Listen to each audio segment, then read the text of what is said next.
Hello my dear friends, this is your Sunny and welcome to my Study Smart for Success channel. Friends, ఈరోజు మనం very important news అంటే job notification. అది ఏంటంటే మన bank of India నుంచి specialist officer 214 పోస్టులు release అయ్యాయి friends. So friends, ఇది మీకు తెలిస్తే అంటే దీని తాలూకా అంటే చాలామంది ఈ స్పెషలిస్ట్ ఆఫీసర్ కదా, ఎక్స్పీరియన్స్ ఎక్కువ ఉండాలి, అవి చేయాలి, ఇది అంటే ఎక్స్పీరియన్స్ ఉండాలి, సపరేట్ క్వాలిఫికేషన్ ఉండాలని. బట్ ఇందులో ఒక పోస్ట్ ఉన్నది.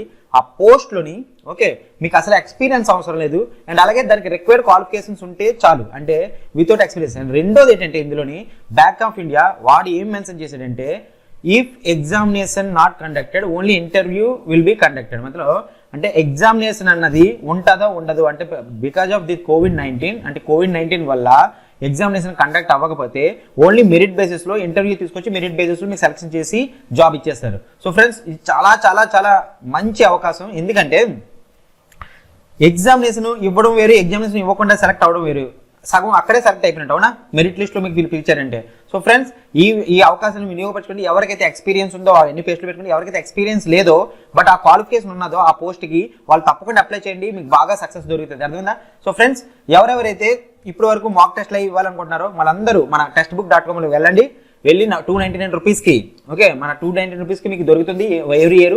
ఇందులో మీరు బ్యాంక్ ఆఫ్ ఇండియా ఎస్ఓ కూడా మీరు ప్రిపేర్ అవ్వచ్చు. ఇదే బెనిఫిట్ ఫ్రెండ్స్. ఈ textbook.com బెనిఫిట్ ఏంటంటే మీరు సపరేట్గా ఈ ఎగ్జామ్కి ఆ ఎగ్జామ్కి అని చెప్పేసి మీరు సపరేట్గా సబ్స్క్రిప్షన్ తీసుకోవాల్సిన అనమాట. 299 రూపీస్ 1 ఇయర్ పే చేసేయండి.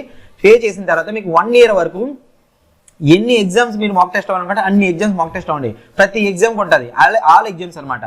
సో ఫ్రెండ్స్, వినియోగపరచుకుంటే దీని లింక్ మన డిస్క్రిప్షన్లో పెడతాను. అండ్ అలాగే ఎవరికైతే పీడిఎఫ్ మెటీరియల్ మన ఎగ్జామ్ మెటీరియల్ కావాలో వాళ్ళందరూ మన టెలిగ్రామ్ ఛానల్లోని డిస్క్రిప్షన్లో లింక్ ఉంటుంది, వెళ్ళి జాయిన్ అవ్వండి. సో ఫస్ట్ మన మెయిన్ టాపిక్లోకి వెళ్ళిపోతాం. సో ఫస్ట్ ఆఫ్ ఆల్ చూస్తే బ్యాంక్ ఆఫ్ ఇండియా చూడండి. బ్యాంక్ ఆఫ్ ఇండియా అనేది bank of India leading public sector company అనమాట. సో దాని సబ్మిషన్ ఏంటి, లాస్ట్ డేట్స్ అన్నీ ఏంటంటే 16/9/2020. అర్థమైందా? సో 16/9 అంటే 16 తారీఖు స్టార్ట్ అయింది ఫ్రెండ్స్ ఆన్లైన్ అప్లికేషన్. అండ్ 30 తారీఖు అనేది అంటే 30 తారీఖు లాస్ట్ డేటు, అండ్ 1వ తారీఖు అనేది లాస్ట్ అంటే relevant date age of qualification అనమాట. సో ఫ్రెండ్స్, 30 తారీఖు లోపే అంటే 30 లాస్ట్ డేట్ ఉంది కదా, నువ్వు వెయిట్ చేయకండి. ఆల్రెడీ 20 అయిపోయింది, ఇంకా మీ దగ్గర 10 రోజులు ఉంది. శుభ్రంగా మంచి రోజు చూసుకొని మీకు ఏది మంచి రోజు అనిపిస్తే ఆ మంచి రోజు చూసుకొని అప్లై చేసేయండి. అర్థమైందా? ఎవరైతే క్వాలిఫికేషన్స్ ఉన్నాయో, సో ఏ పోస్టులు ఉన్నాయో మనం చూద్దాం. అలాగే ఎంత జీతం అనేది చూద్దాం, అంటే ఏ లెవెల్స్ అనేది చూద్దాం, అలాగే ఏంటేంటి మనం చదవాలనేది కూడా మనం చూద్దాం ఈ వీడియోలో. So friends, first of all చూస్తే డీటెయిల్స్ ఆఫ్ పోస్ట్ చూడండి friends. Economist okay economist stream అన్నది స్పెషల్ అంట. ఎకనామిస్ట్లోని స్ట్రీమ్ స్పెషల్. SMGS అంటే సీనియర్ మేనేజ్మెంట్ గ్రేడ్ లెవెల్ అనమాట, గ్రేడ్ స్కీమ్ అనమాట. అంటే ఏంటి, సీనియర్ మేనేజర్ లెవెల్ అనమాట ఇది. ఈ MM అంటే middle management. Senior management, middle management అంటే వీళ్ళు స్కేల్ 4 అనమాట. స్కేల్ 4 అంటే చాలా ఎక్కువ శాలరీ ఉంటుంది. వాళ్ళకి ఏజ్ లిమిట్ అంటే 38 ఏజ్ లిమిట్ ఇచ్చాడు మ్యాక్సిమం. ఉన్నవి 2 పోస్టులే ఎకనామిస్ట్కి. అలాగే ఈ ఎకనామిస్ట్ మిడిల్ మేనేజ్మెంట్కి 2 పోస్టులు ఉన్నాయి. ఇది కూడా middle management, scale 2 officers, statistics ఏమిటి ఈ అన్నింటినీ స్పెషలిస్ట్ ఆఫీసర్. ఎందుకంటే సపరేట్ స్ట్రీమ్స్ అనమాట. అర్థమైందా?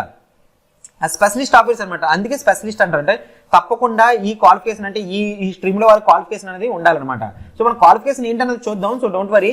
అండ్ అలాగే రిస్క్ మేనేజర్కి స్కేల్ 4 అంటే సీనియర్ మేనేజ్మెంట్, అలాగే రిస్క్ మేనేజర్ 3 అంటే స్కేల్ 2 మిడిల్ మేనేజ్మెంట్ 6 పోస్టులు ఉన్నాయి. అండ్ క్రెడిట్ అనాలిస్ట్ అంటే వీళ్ళు కూడా సీనియర్ మేనేజ్మెంట్ 60 పోస్టులు ఉన్నాయి. బట్ ఇది చూడండి, క్రెడిట్ ఆఫీసర్ JMGS అంటే జూనియర్ మేనేజ్మెంట్ గ్రేడ్ స్కీమ్ అనమాట, గ్రేడ్ స్కేల్ అనమాట. సో ఆ పోస్టులు ఎన్ని ఉన్నాయి చూడండి, మొత్తం 79 పోస్టులు ఉన్నాయి. సో ఫ్రెండ్స్, మీకు చెప్పాను కదా నేను, దేనికి ఎక్స్పీరియన్స్ అవసరం లేదనేది. ఈ క్రెడిట్ ఆఫీసర్కే మీకు ఎక్స్పీరియన్స్ అవసరం లేదు ఫ్రెండ్స్. ఎందుకంటే credit officer scale 1 officer junior management అంట. ఇది మీరు 3-4 ఇయర్స్ స్కేల్ 2 అయిపోతే దాని తర్వాత స్కేల్ 4 అన్ని స్కేల్ 3 స్కేల్ 4 లెవెల్కి వెళ్ళిపోతారు. బట్ ఇది మీకు ఆపర్చునిటీ. ఎవరికైతే ఎక్స్పీరియన్స్ లేదో వాళ్ళకి ఇది ఆపర్చునిటీ. ఏంటంటే మొత్తం 79 తక్కువ పోస్టులు కూడా కాదు, చాలా మంచి పోస్టులు, 79 పోస్టులు ఉన్నాయి. అందరూ ఇగ్నోర్ చేసేస్తారు. ఎందుకు చేసేస్తారు తెలుసా?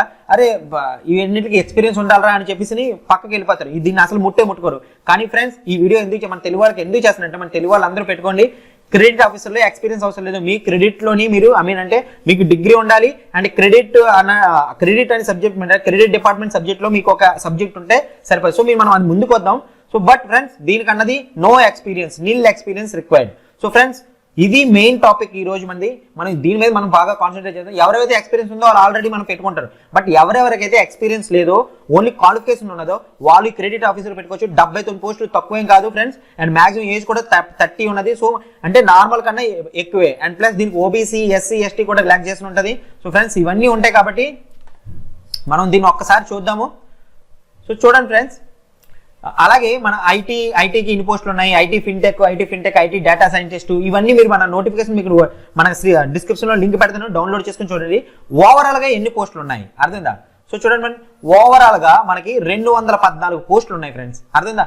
ఓవరాల్గా ఎన్ని ఉన్నాయి? 214 పోస్టులు ఉన్నాయి. అంటే 214 పోస్టులు 79 పోస్టులు 79 పోస్టులు ఎన్ని? ఏవి? క్రెడిట్ ఆఫీసరే. అండ్ ఇంకోటి ఎవరెవరైతే సెక్యూరిటీ లెవెల్స్లో అంటే ఇంటర్నెట్ సెక్యూరిటీ అవన్నీ ఎవరైనా ఉన్నా, ఐటీ సెక్యూరిటీ చూడండి 2 పోస్టులు ఉన్నాయి. ఇది కూడా చాలా తక్కువ మంది ఉంటారు చేసిన వాళ్ళు. సో వాళ్ళకి ఇన్ఫో సెక్యూరిటీ అంటే సెక్యూరిటీ అంటే డైరెక్ట్ సెక్యూరిటీ వాళ్ళకి 2 పోస్టులు ఉన్నాయి. ఇది కూడా middle level management. So friends ఇవన్నీ ఎవరెవరు క్వాలిఫై ఉన్నారో అంటే ఎవరి దగ్గర క్వాలిఫికేషన్ ఉందో వాళ్ళు తప్పకుండా పెట్టుకోండి ఫ్రెండ్స్, చెప్తున్నా.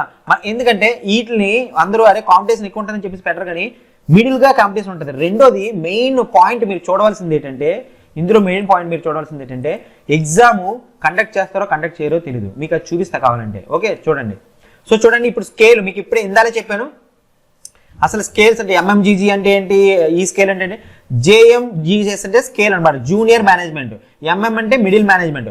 వాళ్ళ స్కేల్ ఆఫ్ పే ఎలా ఉంటుంది అంటే శాలరీ ఎలా ఉంటుంది, 23,700తో స్టార్ట్ అవుతుంది. అర్థం 42,000తో ఎండ్ అవుతుంది. అలాగే ఎవరికైతే మిడిల్ లెవెల్ మేనేజ్మెంట్ డైరెక్ట్ 30 అంటే 31,700 అంటే డైరెక్ట్గా వాళ్ళకి ఇప్పుడు అట్ ప్రెజెంట్ 72,000 to 77,000 మిగులుతా వస్తుంది ఫ్రెండ్స్ వాళ్ళ శాలరీ. సో అలాగే 27,000 ఎవరైతే స్టార్టింగ్ ఉంటారో వాళ్ళకి 55 నుంచి 60,000 ఉంటుంది అనమాట శాలరీ. అర్థందా? సో ఫ్రెండ్స్ అంటే ఓవరాల్గా డిఏ గిఏ అన్ని కలుపుకొని. అర్థందా? సో ఫ్రెండ్స్ ఇదేం తక్కువ జాబ్ కాదు, చాలా మంచి పోస్ట్. అందుకే స్పెషలిస్ట్ ఆఫీసర్ అంటారు. ఈ క్యాడర్లో మీరు కానీ క్వాలిఫై అయ్యేంటి మీ దగ్గర క్వాలిఫికేషన్ ఉంటే తప్పకుండా అప్లై చేయండి. అలాగే ఎస్ఎంజిఎస్ అంటే సీనియర్ లెవెల్, ఇది స్కేల్ 4 ఆఫీసర్ అంటే. స్కేల్ 4 ఆఫీసర్ అంటే డైరెక్ట్గా 50,000 బేసిక్. ఇది దీనికి డిఏ ఉంటుంది, దాని తర్వాత మళ్ళీ అలవెన్సెస్ ఉంటాయి, చాలా ఉంటుంది. వీళ్ళకి ₹1,00,000 శాలరీ ఉంటుంది, స్టార్టింగ్ శాలరీ. అర్థందా? 90,000 to ₹1,00,000, 90,000 నుంచి ₹1,00,000 శాలరీ ఉంటుంది. అర్థందా? సో ఫ్రెండ్స్ వినియోగించుకోండి ఎవరికైతే ఎక్స్పీరియన్స్ ఉందో. అండ్ ఈ స్పెషలిస్ట్ ఆఫీసర్స్ ప్రైవేట్ కంపెనీ వాళ్ళు కూడా పెట్టుకోవచ్చు. అంటే ప్రైవేట్లోని ఇన్స్టిట్యూట్ అంటే లైక్ అంటే ఎన్బిఎఫ్సిలో అంటే మనప్పురంలోని చేసిన వాళ్ళు, and private bank ICICI bank, HDFC bank చేసిన వాళ్ళు, అండ్ ప్లస్ గవర్నమెంట్ బ్యాంక్స్ ఎవరైతే ఆల్రెడీ అంటే గవర్నమెంట్ బ్యాంక్స్లో పిఎస్సిలోని ఉన్నారో వాళ్ళ దగ్గర క్వాలిఫికేషన్ ఉన్నది, బట్ వాళ్ళు లోవర్ లెవెల్ ఉన్న వాళ్ళు కూడా అప్లై చేసుకోవచ్చు. చాలా మంచి అవకాశం. ఎందుకంటే ఆల్రెడీ మీరు బ్యాంకింగ్ సెక్టర్లో ఉన్నారు కాబట్టి మీకు ఆ ఎక్స్పీరియన్స్ ఉంది కాబట్టి మీకు ఇంటర్వ్యూలో డైరెక్ట్గా సెలెక్ట్ చేసే అవకాశం చాలా 100% ఉన్నది అనమాట. సో ఫ్రెండ్స్ వినియోగించుకోండి ఈ ఛాన్స్ని. అర్థందా? ఎలిజిబిలిటీ క్రైటీరియా చెప్తాం. ఇది చూడండి, ఎకనామిస్ట్కి అంటే ఏ క్వాలిఫికేషన్ కావాలి మనం లాస్ట్లో చూద్దాం. అర్థమైందా? అంటే దేనికి ఏ క్వాలిఫికేషన్ కావాలి. సో ఫస్ట్ మనం చెప్పాను కదా దేనికి ఇది కావాలని. చూడండి ఎక్సర్ అంటే ఎస్సీకి రిలాక్సేషన్ 5 సంవత్సరాలు ఉంది, అదర్ ఓబీసీకి 3 సంవత్సరాలు, పీడబ్ల్యూ అంటే ఎవరైతే బెంచ్మెంట్ డిజాబిలిటీ ఉందో వాళ్ళకి 10 సంవత్సరాలకి ఎక్స్పీరియన్స్ ఉన్నది, అంటే 10 సంవత్సరాలు ఇది ఉన్నది. ఎస్సీకి 5 సంవత్సరాలు, ఓబీసీకి 3 సంవత్సరాలు, పీడబ్ల్యూడికి 10 సంవత్సరాలు. అండ్ ఎక్స్ సర్వీస్ మ్యాన్ ఎవరైతే ఆర్మీ, నేవీ, ఎయిర్ ఫోర్స్ నుంచి రిటైర్ అయ్యారో వాళ్ళకి 5 సంవత్సరాల ఎక్స్పీరియన్స్ అనేది, అంటే 5 సంవత్సరాల రిలాక్సేషన్ అనేది ఉంటుంది. అర్థమైందా? సో నెక్స్ట్ అండి ఇది చూడండి ఫ్రెండ్స్, ఎగ్జామినేషన్లో ఏ క్వశ్చన్స్ అంటే ఏ టాపిక్స్ అడుగుతారు ఇది కూడా మీరు గుర్తుంచుకోవాలి. ఎందుకంటే మీరు నార్మల్గా నేను బ్యాంకింగ్ ప్రిపేర్ అయ్యాను, ఐబీపీఎస్ పిఓ ప్రిపేర్ అయ్యాను, ఐబీపీఎస్ ఎస్ఓ ప్రిపేర్ అయ్యాను, అండ్ ఎస్బీఐ పిఓ ప్రిపేర్ అయ్యాను, సరిపోతుంది. నో, దానికి దీనికి సంబంధం లేదు. దీనికి సపరేట్గా ఎగ్జామ్ ఉంటుంది. ఇంగ్లీష్ లాంగ్వేజ్ ఓన్లీ 50 మార్కులు ఉంటాయి. ఇది ఓన్లీ ఏంటంటే మీకు క్వాలిఫైయింగ్ నేచరే. అంటే దీన్ని మెరిట్లోకి తీసుకోరు. ఇది జస్ట్ మీకు క్వాలిఫైయింగ్ అంటే 50% అనుకోండి, 50% మీకు క్వాలిఫై అంటే 25 మార్కులు వస్తే సరిపోద్ది. దీంట్లో ఎక్కువ మీరు పెట్టాల్సిన అవసరం లేదు, అంటే ఎక్కువ తెచ్చుకోవాల్సిన అవసరం లేదు. ఇది ఓన్లీ క్వాలిఫైయింగ్. మీరు దీంట్లో 50కి 50 తీసుకున్నా సరే వేస్టే. అర్థందా? 50కి 25 కావాలంటే 25 నుంచి 30 తెచ్చుకుంటే చాలు. ఎందుకంటే ఇది ఓన్లీ క్వాలిఫైయింగ్ నేచర్ ఇంగ్లీష్ అన్నది. దీన్ని మెరిట్ లిస్ట్లో సెలక్షన్లో మీరు తీసుకోరనమాట. బట్ ప్రొఫెషనల్ నాలెడ్జ్ అంటే మీరు ఏదైతే మీరు స్ట్రీమ్ పెట్టుకుంటారో ఆ ప్రొఫెషనల్ నాలెడ్జ్లో 75 మార్కులు ఉంటాయి. And general awareness special reference to bank అంటే బ్యాంకింగ్ ఇండస్ట్రీకి జనరల్ నాలెడ్జ్ అంటే కరెంట్ అఫైర్స్ నుండి జనరల్ నాలెడ్జ్ అవన్నీ మీకు ఇందులో కవర్ అవుతాయి. అవి 50 మార్కులు. అంటే ఈ 125 మార్కులు మాత్రం ఏవైతే ఎవరికైతే ఎక్కువ వచ్చాయో వాళ్ళకే మెరిట్ ఎక్కువ ఉంటుంది అనమాట. ఈ 50 మార్కులు మాత్రం ఓన్లీ క్వాలిఫైయింగ్ చెప్తున్నా ఫ్రెండ్స్. ఈ 50 మార్కులు మాత్రం ఓన్లీ క్వాలిఫైయింగ్ నేచరే. ఇది గమనించాలి మీరు. కాబట్టి చూడండి క్వాలిఫైయింగ్ మాట చూడండి, only the about test except చూడండి ఇక్కడ ఇచ్చాడు the about test except okay English language will available bilingually English language of qualifying nature. చూడండి the test of English language will be of qualifying nature only. Marks subject in English language will not be added while perfecting the merit. అంటే మీరు English లోని ఎన్ని మార్కులు తెచ్చుకున్నా వేస్టే, just qualify అయితే చాలు. సో మీరు ఏం చేయాలంటే ఇంగ్లీష్ లోని తక్కువ టైం స్పెండ్ చేసి మిగతా వాటిలోని ఎక్కువ టైం స్పెండ్ చేసుకుని మార్క్స్ తెచ్చుకొని ట్రై చేయండి. అదే పెనాల్టీ మార్క్ కూడా ఉంటుంది ఫ్రెండ్స్ మీకు. సో పెనాల్టీ మార్క్ ఉంటుంది కాబట్టి జాగ్రత్తగా పెట్టుకోవాలి. 0.25 మార్క్స్ ఉంటుంది పెనాల్టీ మార్క్. చూడండి interview merit list of candidates based on marks obtained buy online examination తీస్తాడు.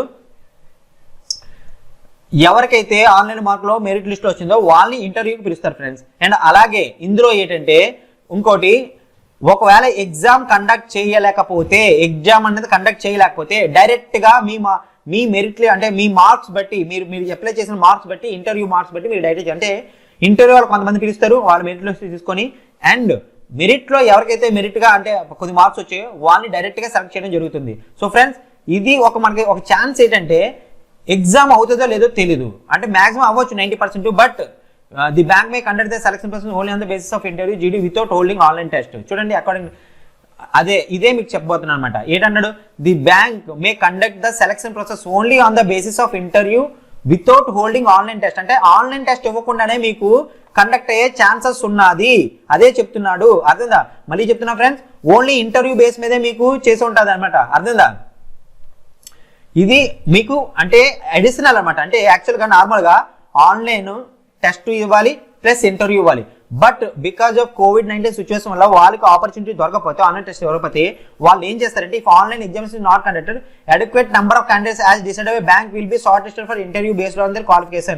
వాళ్ళు క్వాలిఫికేషన్ బట్టి వాళ్ళు ఇంటర్వ్యూ పిలుస్తారు అండ్ ఆ ఇంటర్వ్యూలో అడిగిన బట్టి మీకు జాబ్ ఇచ్చేస్తారు. అంటే ఇంటర్వ్యూలో మీ మెరిట్ బట్టి మీకు జాబ్ ఇస్తారు. సో ఫ్రెండ్స్ ఇది చాలా అద్భుతమైన అవకాశం, మంచి అవకాశం అనమాట. సో ఈ అవకాశాన్ని వినియోగపరచుకోవాలి మీరు. అర్థందా? ఇలాంటివన్నీ మీరు అంటే చాలా మంది ఏంటంటే నోటిఫికేషన్ పూర్తిగా చదవరు, చాలా మంది నోటిఫికేషన్ పూర్తిగా చదవరు. దానివల్ల ఏమవుతుందంటే ఇలాంటివన్నీ మిస్ అవుతారు అనమాట. అప్పుడు పెట్టడం మానేస్తారు. కానీ ఎవరైతే పెడతారో వాళ్ళు అదృష్టవంతులు అనమాట. అర్థమైందా ఫ్రెండ్స్? సో ఇది ఆన్లైన్ ఎగ్జామినేషన్ గురించి. అండ్ ఎగ్జామినేషన్ ఫీజు గురించి చూస్తే 170 రూపాయలు SC ST. అర్థమైందా? అది మనం డైరెక్ట్గా ఎగ్జామినేషన్ ఫీజు దగ్గరికి వెళ్ళిపోదాం. 175 రూపాయలు అనేది SC, ఒక్క నిమిషమే, ఎవరెవరైతే SC ST అండ్ PWలో ఉన్నారో వాళ్ళకి ఇంటిమేషన్ ఛార్జెస్ 175 రూపాయలు. అండ్ ఎవరైతే అదర్ OBC అండ్ జనరల్ ఉన్నారో వాళ్ళకి మాత్రం 800 రూపీస్ మాత్రం ఫ్రెండ్స్. వాళ్ళకి మాత్రం 800 రూపీస్ ఎగ్జామ్ ఫీజు అనమాట. సో ఎగ్జామ్ ఫీజు అనేది అందరికీ నార్మలే, బట్ SC ST PWకి మాత్రం రిలాక్సేషన్ ఉన్నది. సో అది మీరు గమనించాలి. ఇండోది క్వాలిఫికేషన్స్ ఏంటంటే కావాలి అంటే, ఇప్పుడు చూడండి కేటగిరీ ఇగో చెప్పాను కదా 850 రూపాయలు. ఇగో ఎగ్జామినేషన్ ఫీజు ఎవరెవరికైతే SC ST అండ్ PW ఉన్నారో వాళ్ళకి 175 ఇంటిమేషన్ ఛార్జెస్. అండ్ ఎవరెవరైతే జనరల్ అండ్ అదర్స్ ఉన్నారో వాళ్ళకి 850 రూపాయలు అనమాట. అర్థందా? సో ఎక్కడి నుంచి మీరు అప్లై చేస్తారు? జస్ట్ మన IBPS.in మీకు నోటిఫికేషన్ కూడా పెడతాను. అదర్వైజ్ మీరు ఏం చేస్తారంటే బ్యాంక్ ఆఫ్ ఇండియా, IBPS అంటారు sorry friends, bank of India co.in చూడండి, మీకు హైలైట్ చేస్తాను. బ్యాంక్ ఆఫ్ ఇండియా co.in ఇందులోకి వెళ్ళి కెరీర్ సెక్షన్ లోకి వెళ్తే మీరు recruitment of officer various team up to scale 4 అని ఉన్నా చూడండి. దీని మీద క్లిక్ చేస్తే మీకు అప్లై చేసుకోవడానికి వీలు అవుతుంది అనమాట. సో ఫ్రెండ్స్ చూసుకోండి, bankofindia.com లోకి వెళ్ళి కెరీర్ లోకి వెళ్ళాలి. దాని తర్వాత రిక్రూట్మెంట్ ఆఫ్ ఆఫీసర్స్ అని లింక్ ఉంటుంది, దాంట్లో క్లిక్ చేసుకొని మీరు అప్లై చేసుకోవాలి. అర్థమైందా friends? So friends I hope మీకు అర్థమైంది అనుకుంటున్నా ఏం చెప్పదలుచుకున్నాను. మీరు ఈ అవకాశాన్ని వినియోగపరచుకుంటారు అనుకుంటున్నాను. అండ్ క్వాలిఫికేషన్స్, ఓకే మనం ఇప్పుడు క్వాలిఫికేషన్స్ చూద్దాం. ఇది చాలా ఇంపార్టెంట్ ఈ క్వాలిఫికేషన్స్ మనకి. సో చూడండి ఎకనామిస్ట్కి ఏం కావాలి, ఎకనామిస్ట్కి అనేది మీకు ఏం కావాలో చూడండి. ఎకనామిస్ట్కి మీకు ఎక్స్పీరియన్స్ అనేది తప్పకుండా కావాలి. అది స్కేల్ 4 సీనియర్ లెవెల్ మనకి 5 years అనేది ఎక్స్పీరియన్స్ కావాలి. అండ్ రిలవెంట్ డిగ్రీ కూడా ఎకనామిక్స్ అట్లా ఉండాలి. సో ఇవి చదువుకోండి ఫ్రెండ్స్, మీరు చూసుకొని మీరు కానీ దీంట్లో కానీ క్వాలిఫై అయితే అంటే ఈ క్వాలిఫికేషన్ మీ దగ్గర ఉంటే తప్పకుండా పెట్టుకోండి, ఎక్స్పీరియన్స్ ఉంటే. బట్ మన మెయిన్ టాపిక్ అంటే మన మెయిన్ ఏదైతే కాన్సన్ట్రేషన్ చేస్తున్నామో దాంట్లోకి వెళ్దాము. సేమ్ అదే బాకీ ఎకనామిక్స్ ఇవన్నీ మీకు నోటిఫికేషన్ పెడతాను చూసుకోండి. స్పెషలిస్ట్ మనకేంటి క్రెడిట్ ఆఫీసర్ చూద్దాం. చూడండి ఇది క్రెడిట్ అనాలిసిస్. చూడండి క్రెడిట్ ఆఫీసర్, చూడండి ఫ్రెండ్స్ క్రెడిట్ ఆఫీసర్, ఇది credit officer post. Credit officer junior management grade scale, A degree in any discipline with minimum 60% mark. అంటే ఏ డిసిప్లిన్ అయినా పర్లేదు, అలాంగ్ విత్ MBA అంటే ఎవరైనా MBA చేస్తున్నా పర్వాలేదు, పీజీడిఎం పెట్టమంటే programme graduation, post graduation in diploma in management, PGDM చాలా మంది చేస్తారు, సర్టిఫికేట్ కోర్స్ చేస్తారు చాలా మంది, ఐఏబిఎఫ్ లోని ఐఎంబిఎఫ్ లోని అందులో చేస్తారు. వాళ్ళందరూ కూడా క్వాలిఫై అర్థమైందా. ఎవరైతే ఫైనల్ ఇయర్ అటెంప్ట్ అవుతున్నారో అంటే ఫైనల్ ఇయర్ ఈ రోజు అంటే ఈ సంవత్సరం ఫైనల్ ఇయర్ అటెంప్ట్ చేసి ఎగ్జామ్ వెయిట్ చేస్తున్నారు, ఎగ్జామ్ రిజల్ట్ వెయిట్ చేస్తున్నారో వాళ్ళు కూడా ఎలిజిబుల్లే అర్థమైందా, వాళ్ళు కూడా ఎలిజిబుల్లే అర్థమైందా. లేదా ఎవరిదైతే సిఏ ఉందో, ఐసీడబ్ల్యూ ఉంది, సిఎస్ ఉంది, సిఏ అంటే సర్టిఫికేట్ ఏర్పడి ఉన్నదో వాళ్ళందరూ కూడా ఎలిజిబుల్లే. అండ్ అలాగే వర్క్ ఎక్స్పీరియన్స్ అన్నది నిల్ ఫ్రెండ్స్, చూడండి నిల్ నిల్ నిల్ నిల్ అంటే వర్క్ ఎక్స్పీరియన్స్ అవసరం లేదు క్రెడిట్ ఆఫీసర్కి. అంటే చూడండి మంచి అవకాశం. నార్మల్ గా స్పెషలిస్ట్ ఆఫీసర్ కి వర్క్ ఎక్స్పీరియన్స్ అడుగుతారు ప్రతి బ్యాంకులోని, బట్ బ్యాంక్ ఆఫ్ ఇండియా మీకు వర్క్ ఎక్స్పీరియన్స్ అడగలేదు, ఓన్లీ క్వాలిఫికేషన్ ఉంటే చాలు. సో ఫ్రెండ్స్ ఇవి మొత్తం 79 పోస్టులు ఉన్నాయి, వీటిని వినియోగపరచుకోవాలి. మీరు చెప్తున్నప్పుడు మన తెలుగు వాళ్ళందరూ ప్లీజ్ అప్లై చేసేయండి. అప్లై చేసి ఎవరెవరిదైతే ఎంబీఏ ఉన్నదో డైరెక్ట్గా అప్లై కళ్ళు మూసుకొని అప్లై చేసేయండి. అర్థమైందా friends. So friends I hope మీకు అర్థమైంది. ఎలాగైతే అండ్ అలాగే ఇవన్నీ మీకు ఓకే టెక్నికల్ అప్రైజలు ఇవన్నీ మీకు క్వాలిఫికేషన్ అన్నది ఉండాలి. ఈ క్వాలిఫికేషన్ మీరు చూసుకొని ఎవరెవరు దేనికి అన్నది చెప్పేసి ఓకే వాళ్ళు పెట్టుకోండి, దాని ఎక్స్పీరియన్స్ బట్టి కూడా పెట్టుకోండి. ఎక్స్పీరియన్స్ లేకపోతే పెట్టొద్దు అనవసరంగా, ఎందుకంటే ఎక్స్పీరియన్స్ వితౌట్ ఎక్స్పీరియన్స్ అడిగిన తర్వాత వితౌట్ ఎక్స్పీరియన్స్ పెడితే మీ టైం అంతా వేస్ట్ అవుతుంది. సో ఫ్రెండ్స్ ఈ ఎగ్జామ్ కూడా ప్యాటర్న్ వేరేగా ఉంటుంది. ఎగ్జామ్ మీకు ప్యాటర్న్ ఎలా ఉంటుందంటే ఒక్క నిమిషం, ఎగ్జామ్ ప్యాటర్న్ మీకు ఎలా ఉంటుంది, ఎగ్జామ్ ప్యాటర్న్ మీకు ఇంగ్లీష్ లాంగ్వేజ్ ఉంటుంది and plus me stream A stream అయితే ఆ స్ట్రీమ్ ఉంటుంది and banking awareness current affairs తో రిలేటెడ్ ఉంటుంది. ఇవి 50, ఇవి 75, ఇవి 50 అంటే మొత్తం ఓకే ఈ 50 మార్కులు ఓన్లీ క్వాలిఫికేషన్. ఈ 125 మార్కులకి మీరు కాన్సన్ట్రేట్ గా బాగా నేర్చుకుంటే 100 మార్క్స్ వచ్చేస్తే 90 to 100 మార్క్స్ వస్తే మీకు జాబ్ కన్ఫర్మ్, అది మాత్రం confirm friends. I hope friends మీకు అర్థమైంది అనుకున్నా. ఈ అవకాశాన్ని వినియోగపరచుకోండి. ఎవరెవరైతే వీటికి మాక్ టెస్ట్ అనుకుంటారో మన testbook.com లోకి వెళ్ళండి, అందులోకి వెళ్ళి bank of India specialist officer check చేసుకోండి, తప్పకుండా ఉంటుంది. వాళ్ళు అప్లోడ్ చేయకపోతే తప్పకుండా అప్లోడ్ చేస్తారు, చేసిన తర్వాత మీరు టెస్ట్లు అనేవి ఇచ్చుకోవచ్చు. అర్థమైందా. ఐ హోప్ ఫ్రెండ్స్ మీకు అర్థమైంది. మళ్ళీ వేరే వీడియోకి వద్దాం. అప్పటివరకు have a nice day, bye, take care.